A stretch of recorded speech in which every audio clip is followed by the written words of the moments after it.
Hello, my name is Nils ODonoghue. I'm one of the partners here at Chadwick Lawrence and I work in our regulatory and crime team. I'm filming this on the Friday before the Monday morning dispatch, and I hope you've all had a nice weekend and have not been too badly affected by the snow, which has been quite bad in our part of the world. Last week on the Monday morning dispatch, I did a video where I discussed the data protection regime, the increase in work that we'd seen as a result of two fairly high profile data protection breaches.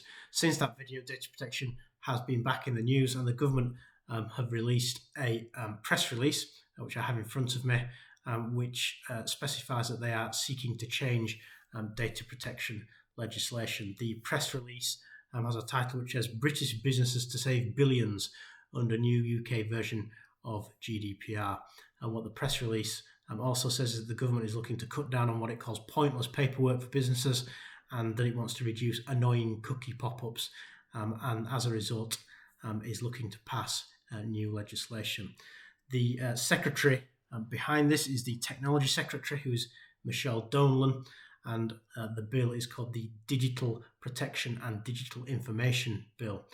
It is said that it's going to be a common sense-led UK version of the EU's GDPR, which is looking to reduce costs and burdens for British businesses and charities, remove barriers to international trade, and cut the number of repetitive data collection pop-ups online. So some further good news perhaps for businesses in relation to the fact that the government is seeking to reduce the amount of red tape within the data protection regime.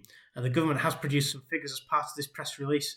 It claims that there will be £4 billion saved over the next 10 years, and that data protection and privacy will be securely protected still as a result of this bill. This was a bill that was actually introduced last year, and there was quite a bit of political upheaval last year, and they wished for this bill to be delayed, not only because of the political upheaval that happened last year, but so the ministers could engage with data protection experts in order to move this bill forward. What they want to do, according to this press article, is move away from the one-size-fits-all approach of the European Union's GDPR regime, which of course still heavily influences the GDPR that is currently legislated for in this country.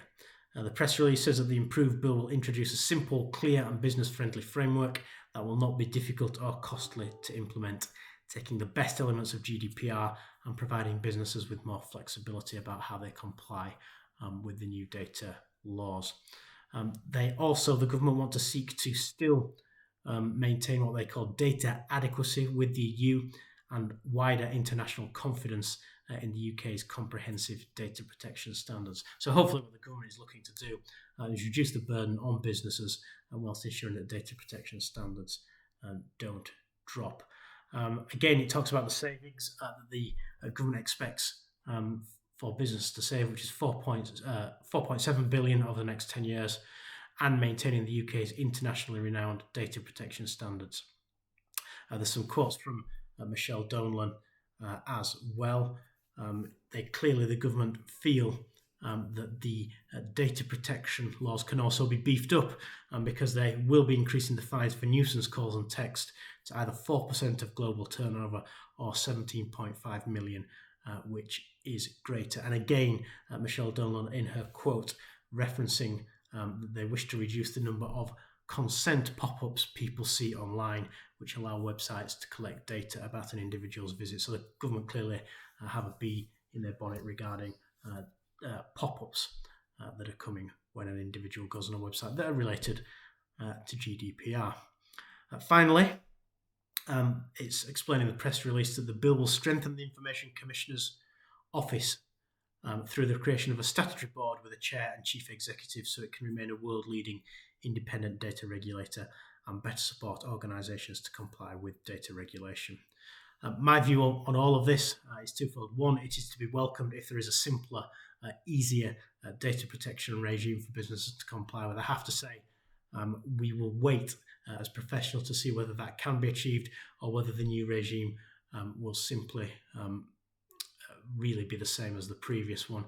What I certainly welcome is an increase in teeth for the Information Commissioner's Office and its particular powers, and also hopefully behind all of this there's an increase in resources for the Information Commissioner.